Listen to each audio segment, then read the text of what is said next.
My name is Aida Tomas Levitan. I was born in Havana, Cuba, and I'm Cuban American. I loved being with my family on the terrace, what they called El Portal in Cuba, with the smell of a jasmine plant that was all over that terrace. And the smell of jasmine is something I have never forgotten. And my mother and my aunt would tell me stories, would sing songs to me and my brother when we were children. So it was a lovely memory. That's one of the best memories I have of Cuba. My mother was divorced when we were little children, so my father was not really a presence in our lives, only occasionally. My mother was sort of the head of household, and my aunt also lived with us. We also had a housekeeper who took care of us. The poor woman always went through hell with us because we were very naughty children, and we would always like to run around the Nuevo Vedado area, which was very secure. We would have a whole bunch of kids that we could run around and have a great time. And she was always, after us to take our bath, to eat our food. You know how Cuban parents are. They are very focused on making sure that you eat well. So we would come from Phillips School, where we were going to school, during the lunch hour. And during the lunch hour, they would serve us this really full lunch that usually included some kind of puree or soup, a main dish, and then they would serve us a glass of milk with chocolate and condensed milk. Now tell me why I have a weight problem nowadays.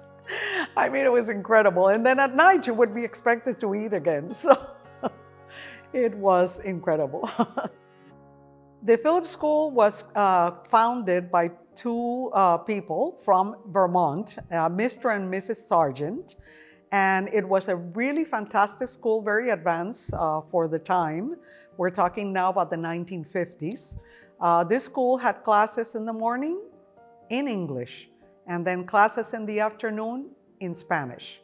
Jane Powers was responsible in her youth for helping children from Germany escape the Nazis and come to England. And then she went to Cuba, and she was my 7th grade teacher. She taught me to outline, which was probably the most valuable skill that I learned that year, because ever since, whenever I've had to take notes that are rather difficult in a class or in a conference, I outline them. And because of that, many of my fellow students copied my notes because they were so organized. And she was very insistent that we take notes in the outline form. Well, Miss Powers was recruited by, I believe the name was James Baker of Ruston Academy, a very similar school, also bilingual. He was an American who was working with Ramon Grau, and I believe Polita Grau, and Monsignor Walsh in Miami to get 14,000 children out of Cuba because we were about to be sent to the camps to alphabetize the country people who did not know how to read and write. My mother did not think it would be a very good thing for me to be sent by the communist dictatorship. It was already a dictatorship back in '61. To the countryside at the age of 13, which is a rather delicate thing for a young lady to be sent at that time. Jane Powers was instrumental in coordinating the effort to get the kids out. And I was one of those kids. I did not have the privilege of coming to Miami with my mother. I had to come by myself under Operación Pedro Pan, Operation Peter Pan. I was very lucky because 1 month later, my mother came with my brother, and I get emotional because it was the most incredible reunion. It was just a wonderful, wonderful thing. I had for a whole month cried every night thinking that perhaps we would never be reunited again. I had spent a month yearning for my mother to come. And I was very lucky that she was given permission to leave Cuba. And a month later, my brother and I were reunited with my mother. And we were placed by the refugee center in a home in Little Havana. It was really scary. And we stayed in our room and we didn't venture out of the room because it was just the weirdest place that you can imagine. So once my mother was with us, the security and confidence that my mother always inspired, because she was such an intelligent, organized person, it was there. And that's all I needed, that security, that safety that my mother offered.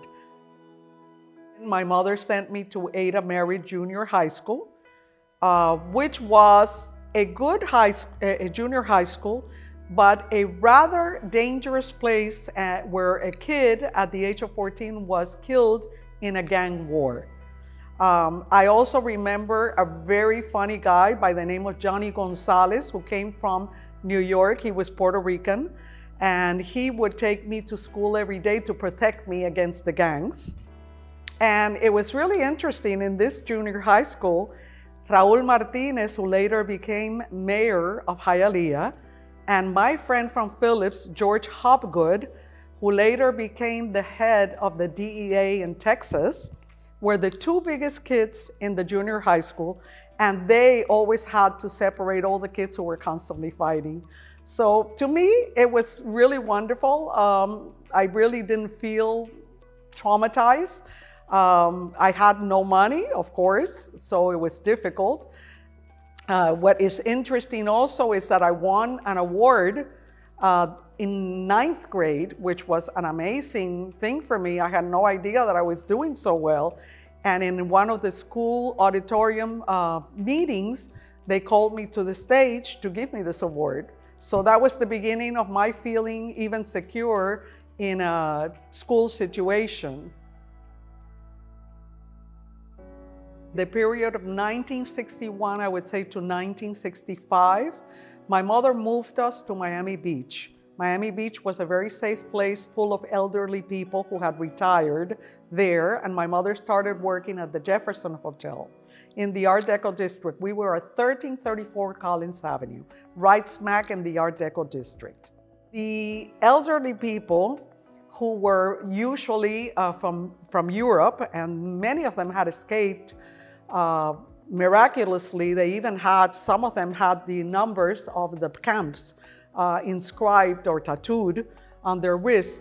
I think they were kind of shocked to see all these kids who were speaking another language, even though they were speaking Yiddish, which was kind of funny. I used to wake up in the morning and hear Yiddish. And they got upset with us once in a while. And I remember one of the elderly persons, when my brother and I were sitting in the back of the stairs of this building where we lived, calling us the N-word because we were very dark from the sun, because we were always on the beach, and calling us spics. So that was my first contact with prejudice. And I told my mother what this man had called us. And my mother said, you know, people who do those things are very ignorant people. Don't mind it. You know who you are. Don't worry about it and take it in your stride. In Cuban culture, you have to have tabla. Tabla means taking it in your stride. And, you know, we weren't traumatized by that either. But when we got to school, to Beach High, there was a very small contingent of Cuban kids. The school was probably 99% Jewish. There were Cuban Jewish kids with us and Cuban Catholic kids. Very small group. Whenever there was a Jewish holiday, the school was empty and we were the only kids there. And there were some kids who made fun of us. They asked us things like, did you live in the trees in Cuba among the monkeys? You know, things like that. And they basically ignored us. I think we were basically invisible to those kids. They were very wealthy. They rode to school in incredible cars. They wore the most amazing clothes. So we did feel a little bit frustrated with that, but I would say again, I found a group of very fun kids. I was the only one who learned how to drive at the age of 16. So I would pick them all up and we would go to parties in Miami Beach and Coral Gables. And I had a blast, even though we had no money. We would get dressed up in clothes that my mother made for me. The kids wore jackets and ties because they came from the tradition of the 1950s nightlife. We would go to Los Violines with a chaperone and to Club 21 with a chaperone, and it was lots of fun. So I can't say that I was traumatized by that period of exile. However, I must say that one of the most frustrating things was to be undervalued, which is something that I've had to face in my life many times. And the first time I faced it was when I told my counselor, Mr. Jack Ruby, I'd never forgot his name, that I wanted to go to the university. And he said, well, why don't you become a secretary? You're so good in typing and shorthand. That'll be a lot easier. And I told him, Mr. Ruby, I'm sorry, but find me a scholarship because I'm going to the university. I had almost straight A's, so I knew that a scholarship was possible. And he did find me a scholarship by Chase Bank. Chase Bank gave me my first scholarship, and I got a Cuban loan program loan. And I went to the University of Miami, which was then for me almost an impossible dream. So that was my first frustration of being told, even my mother and aunt wanted me to, maybe become a stewardess, and that way you can travel the world free of charge. And I told them, oh no, I want to go to the university. I was very sure of what I wanted to do. My mother was an extraordinary person. She had, and I think it came from my grandfather. My grandfather, who had been a trained and educated pharmacist and had his own pharmacy in Morón in Camagüey, became a congressman and then a senator, and then became a businessman. He had sugar mills in Cuba. This was back in 1925, I'm talking about. And my grandfather was so advanced that he sent my mother to a bilingual school in Cuba in the 1920s, the Cathedral School, which is fascinating to me. And later, he sent her to finishing school in Geneva in Switzerland. And I think back to that time when Cuban women were not supposed to be really educated, and yet my grandfather believed in that. And my mother believed in education as well. So she sent me to the best school she could afford in Cuba. And she also moved me to Miami Beach so I could go to the best school we could go to, because Miami Beach High School at that time was a fantastic school. It was the equivalent of what Ransom Everglades would be now. My mother was very funny because she hated cooking and didn't know a thing about cooking, but she learned in some classes that the refugee center gave for these ladies who never had to cook in Cuba. And she learned how to make, for example, with powder mashed potatoes. She would make mashed potatoes with spinach. She would put cheese on top, which we loved. She would serve us the Spam, which was atrocious, but we thought it was great. And she would learn all these recipes so that we could feel that we were taken care of and that we were well fed. And that's the way she handled everything. She was incredibly organized. She never owed anything to anyone. She got a wonderful job that demanded a lot from her. She became the manager of a hotel in the Art Deco district, the Jefferson Hotel, and they were not easy bosses. These two, this couple, they demanded a lot from her, but she managed it just fine. And then she retired early, and she enjoyed life because she traveled all over the world with my aunt, and they had a blast. So it was really an interesting thing that she was able to adapt after losing the house that she had worked so hard to buy in Cuba, in Nuevo Vedado, and to her that was a big blow. And here she was with no money, and yet she was able to survive very well. They were the foundation of the success of the exile community. If Cuban women who had brought some really can-do attitudes to to the exile experience. If they hadn't done what they did, many of the men who later became millionaires and leaders of industry and leaders in government would not have been able to do what they did. And many of these women became business women and also opened up their own companies, something that maybe they wouldn't have done in Cuba, or they became political leaders, or they became community leaders. I think of someone like Lourdes Aguila. Lourdes Aguila was the person who created the League Against Cancer, La Liga contra el Cáncer, which for many years and still today was one of the most admired charities in the state of Florida. And Lourdes Aguila would do all of her organization and work at La Liga and would then go home to cook for her husband, who was a physician. I don't know how she managed that one. And this is the kind of person that created a new Miami. I think that there are many women that served as a model. One of them was María Elena Toraño. María Elena did a conference in 1976 called The Emerging Latin Woman with Alicia Casanova, who was then also a very prominent Republican. And this was, remember, 1976. We were still at the beginning of the exile experience. And they did this conference that 300 women showed up for. And María Elena later became the owner of her own business, and she became the only Cuban-American woman to serve in 3 presidential administrations. So to me, she was definitely a role model. Alicia was too. Alicia Baró also, who was a Puerto Rican woman who was a friend of theirs. So the 3 women were dynamos. There was another woman, María Hernandez, who was a Chase banker.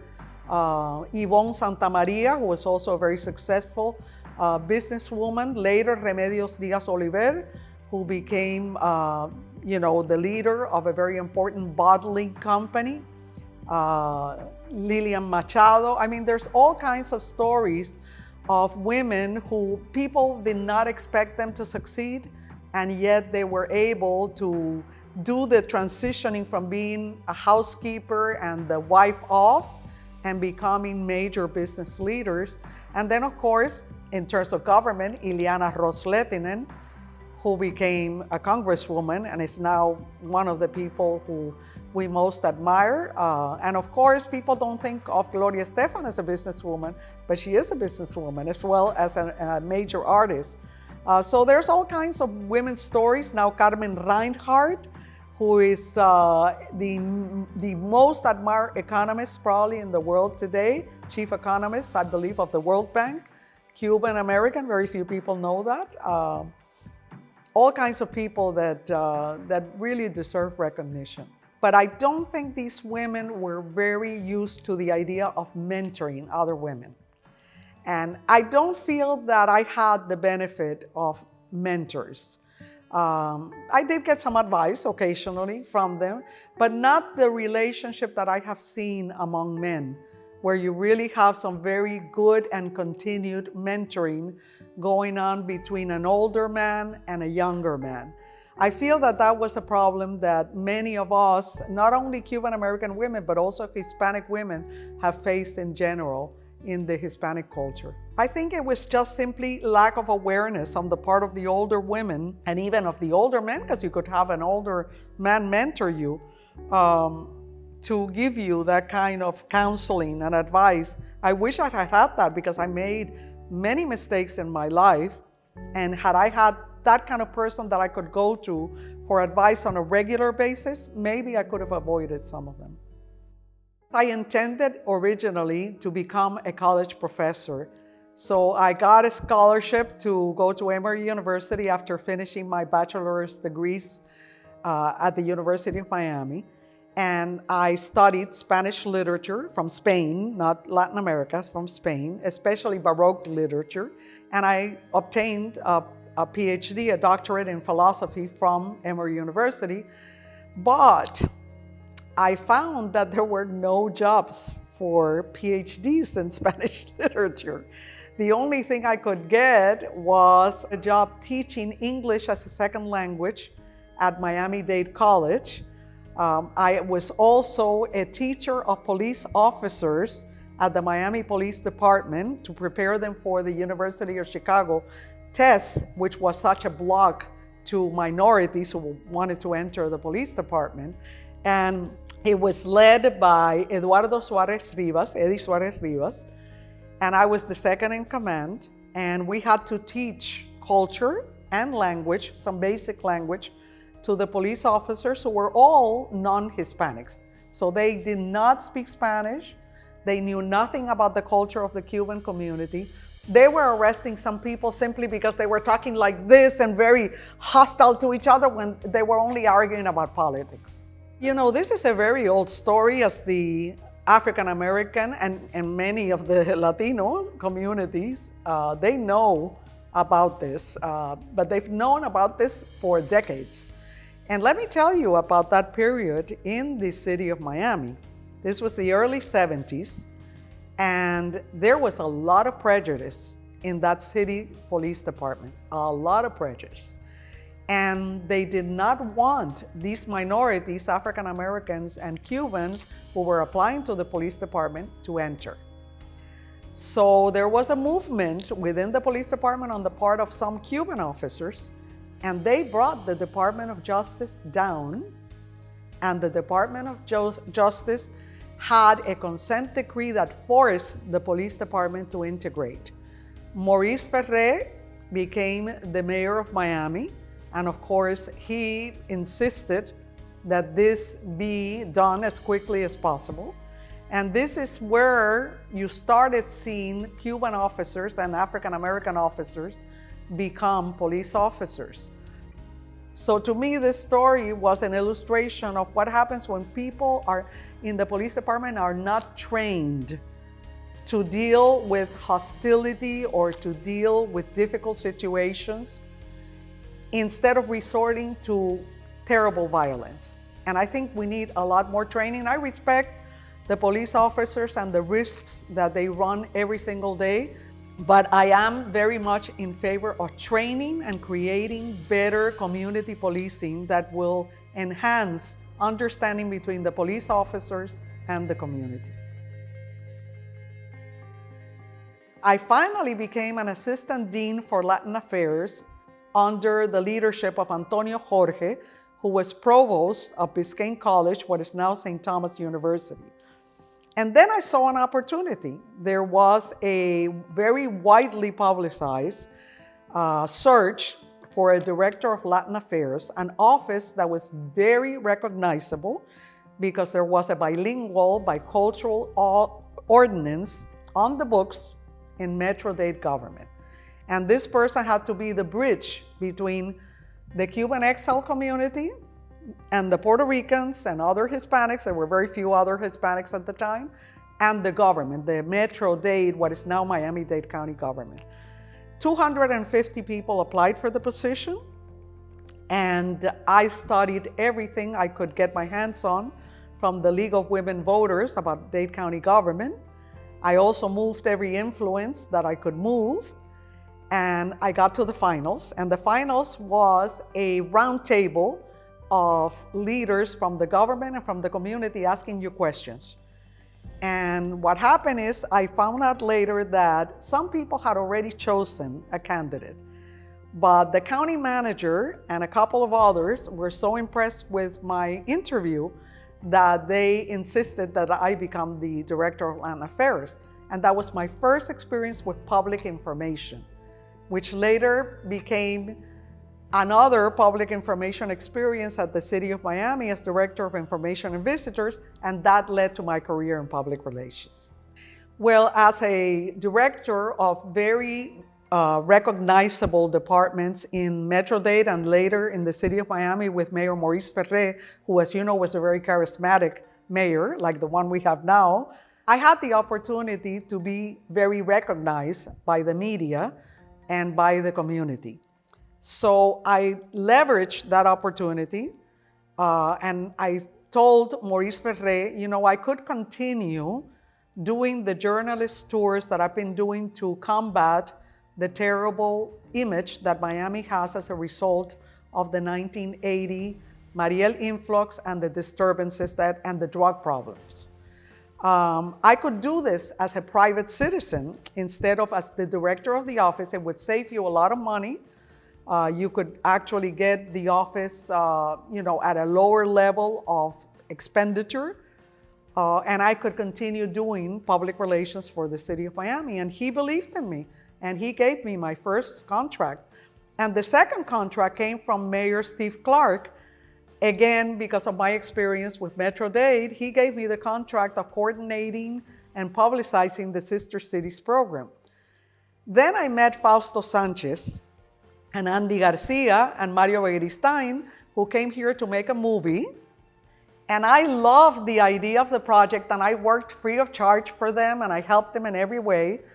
And then Fausto one day said, you have this PR agency, why don't we join forces? I've been doing advertising and production in Los Angeles. I have a film degree, and I could do very well with you and your PR knowledge in creating an advertising agency. And in 1986, we incorporated Sanchez and Levitan. Well, the Florida Lottery was sort of our signature client because it allowed us to do very creative work. At the time, the Florida Lottery had a very enlightened director, and Bob Gallo allowed us to do a lot of the advertising that was original, instead of just translating what the general market agency had done. We actually convinced Governor Childs, who was very, very in favor of the Hispanic community, to allow us also to plan and place the media. In the Hispanic advertising business, that is very difficult to do. So that gave us a lot of power and a lot of clout with media. Then Fausto was instrumental in helping us get the Bell South account. And the Bell South account was an incredible account, which again allowed us to grow tremendously because they measured the result of each and every TV spot, each and every radio spot, each and every print ad. So every time they saw that the performance had given them results, we got more of a budget. And we had a wonderful client there that allowed us to grow as an agency. Fausto was able to win national Adia Awards. We won the first Beverage World Ethnic Advertising Award with the Chivas Regal and Crown Royal campaigns. We won the Radio Mercury Award, the first one ever given for Hispanic radio. And I believe we were the only agency that had a full service public relations division, the only agency here in Miami that offered that kind of very ample public relations resource to our clients. Chivas Regal was a fantastic client. We were able to be very creative with them, not only in terms of advertising nationally, but also in terms of event marketing. And many of our clients got involved in our crazy ideas. For example, Absolute Vodka became the title sponsor of the Absolute Fair of Seville in Miami, which attracted 10,000 people who bought tickets to get into this imitation of the Fair of Seville in Spain. And then later on, the Fair of Spain attracted 40,000 people, and we were able to involve clients like Marshalls and Chivas and so on.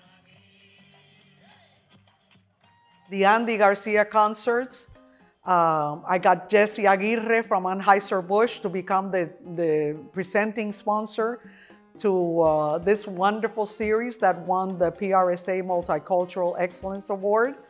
And Fausto was able to get the cameraman and so on, and Jose Cancela gave us the money to film the concert, which later became Cachao, There's Nothing Like Its Rhythm. So we did incredible things and got our clients involved, and it was a lot of fun, at the same time, incredible amount of work, but I felt it was a very creative agency. It was kind of a golden age because the original agencies, which I have documented the history of how Cuban Americans contributed to the creation of the Hispanic advertising agency business. I documented this in Cubans, The Epic Journey, chapter 32, so everybody read it. And this original group of Cubans who came from Cuba in the 1960s. I'm talking about Rafael Conil, I'm talking about Diaz Albertini, I'm talking about Castor Fernandez. I mean, these were incredible people who had the chutzpah, I cannot say anything else, to create a Hispanic market when it was tiny at the time. And Eduardo Caballero, who created a national network of radio representatives for the Hispanic market, for the Hispanic radio stations. Raul Alarcón and what he did with the Hispanic radio, Herb Levin and what he did with Susquehanna Corporation, with the radio stations like QBA here in Miami. These were pioneers. They had to do the hard work of actually convincing all these major companies that there was a Hispanic market. And then came Strategy Research Corporation and Dick Tobin, and he did amazing things to try to document the existence and the characteristics of the Hispanic market. And that's the period that I lived with Teres Ubizarreta, which is the period of using strategy research and very little census data, because there wasn't that much, to show the corporations that what had been done in the 60s had been successful, and that now in the 80s, 60s and 70s, now in the 80s, they should be doing even more and investing more in the market. I think every company has to have a vision. And the vision, and I learned this from Hugh McCall, who created Bank of America. And he told me, while we were doing a media tour, he told me that a person or a company has got to create a vision, an idea up here, and that reality would catch up to that idea. And I thought, well, I'm going to do the same thing. And in 1995, I told the agency that I intended for Sanchez and Levitan to become the #1 Hispanic agency in the US. And that was pretty absurd at the time, because we were quite small compared, for example, to Zuby or even IAC. Certainly smaller than a lot of the agencies in LA and Texas. But in the world today, especially now, even more now, agility is one of the qualities that will enable you to succeed. If you wait and wait and wait, oh no, because maybe in the near future, it's gonna go to somebody else. And I remember in 1999, I read several articles in Advertising Age about agencies that were being acquired by huge holding companies, American and foreign holding companies. And I finally read an article about Publicis acquiring an African-American agency. And I saw that a gentleman by the name of Bob Bloom was involved, and that he was the chairman of Publicis USA. So I took the phone, I called Bob Bloom, and I said, I think Sanchez and Levitan could be an excellent strategic partner for you to target the Hispanic market and to give Publicis clients a full-service Hispanic advertising agency. The next day, because Bob Bloom moved very quickly, the next day I had a man who was sent by Bob Bloom in our agency to talk about it. And a year later, we had signed the deal to have Sanchez and Levitan sold to Publicis. Maurice Levy, who is the man who had the vision to create the giant that Publicis is today by acquiring agencies all over the world, he was an entrepreneur. He was not just an agency chairman. He had the entrepreneurial mindset. And I think that helped us a lot, that we could continue to be entrepreneurial and try to get new business and take advantage of the clients that they had to present our capabilities to them. But it was difficult because, some of the clients were a little bit hesitant about our agency. They were used to a different type of culture. They dealt more with Mexican Americans, for example, in LA or Texas. That Cuban Americans, we can sometimes be seen as arrogant or a little bit too uppity by people who are prejudiced against Latinos. And I did have a few encounters like that with some clients that I do remember, not fondly.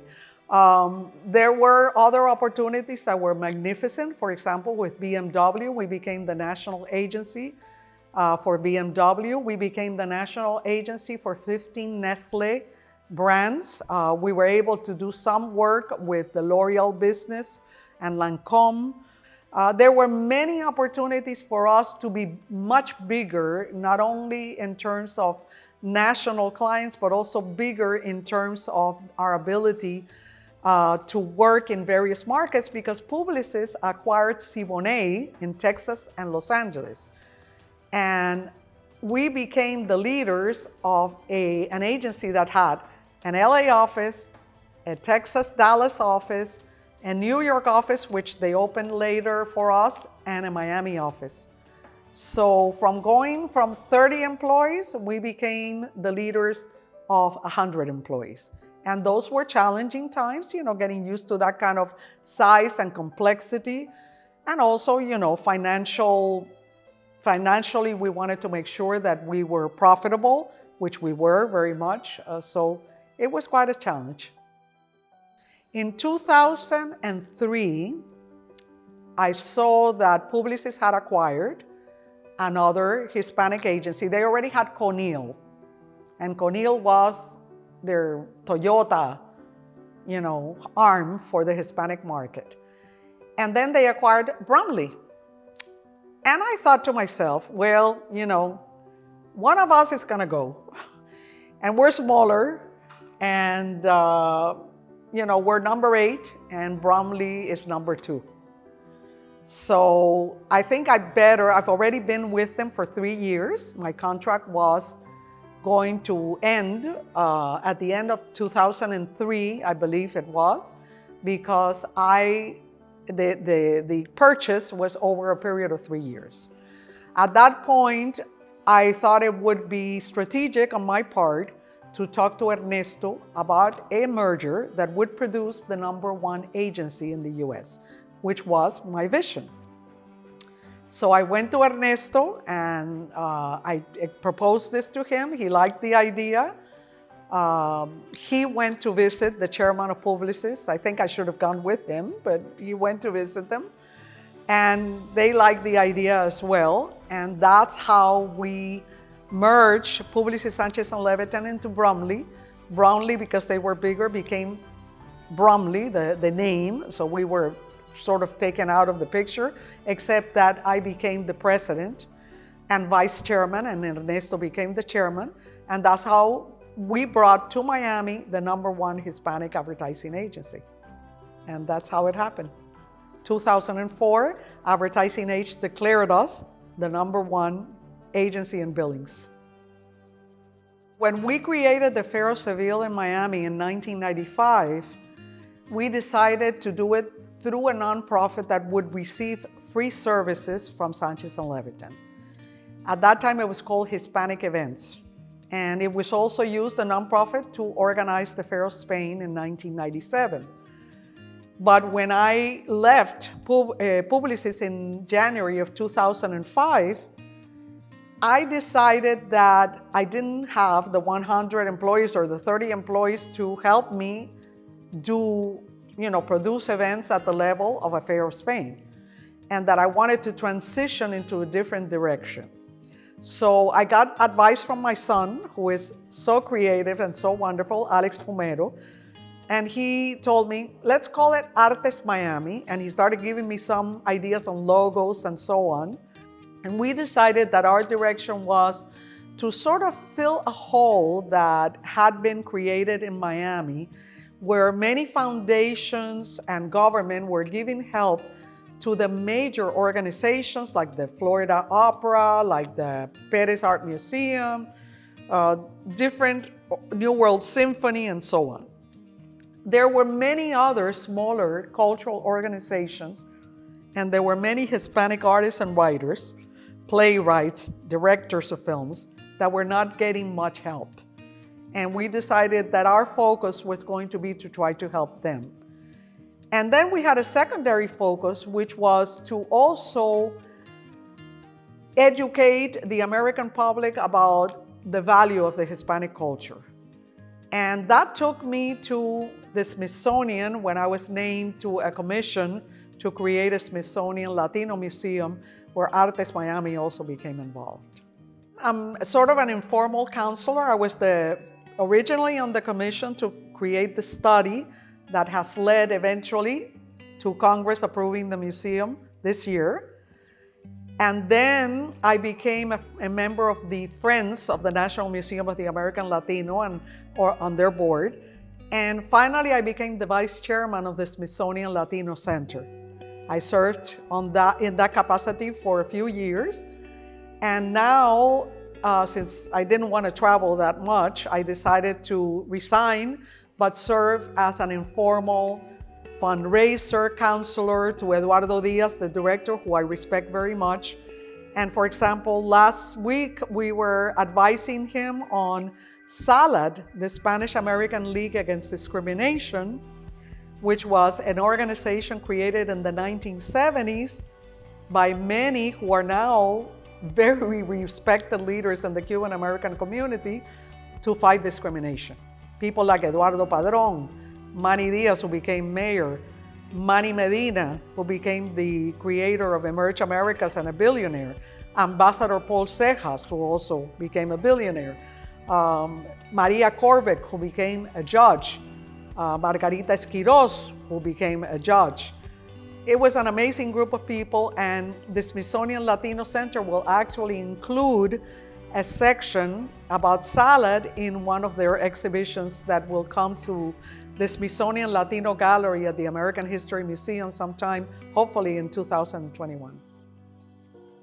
The reason we need a museum about the contributions of American Latinos to the United States is because we have seen a lack of knowledge that has led to prejudice, misunderstandings, even hate crimes, that is really terrible. And this is something that can be solved by having children, adults, visitors from other countries be able to see the many aspects of what U.S. Latinos have contributed to the development of American society and the defense of democracy. Because let's not forget that many Hispanics have served in the armed forces in wars to defend the United States. And then we have, of course, all of the business people who have created amazing things like Roberto Goizueta, a Cuban exile who became the chairman of Coca-Cola International and took Coca-Cola to the next level.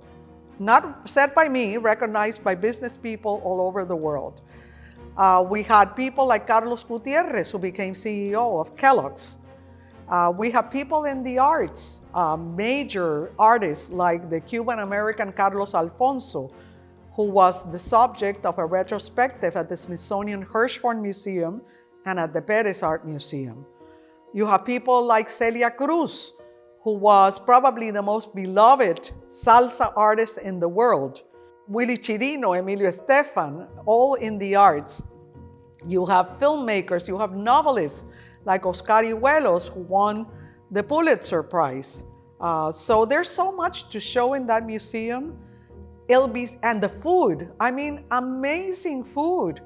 You know, when you think about what the cafeteria of the museum can offer in terms of a variety of food, if you think that salsa is more popular than ketchup nowadays in the United States, the African American Museum has shown that there is no more demand in any of the other Smithsonian museums than at the African American Museum. Hundreds of thousands of people go through it every month.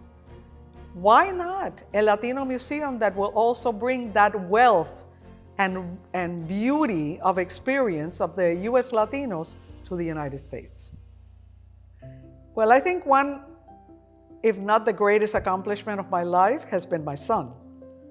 Alex Fumero is a person with a good heart. To me, that is the most important thing. He's a good man.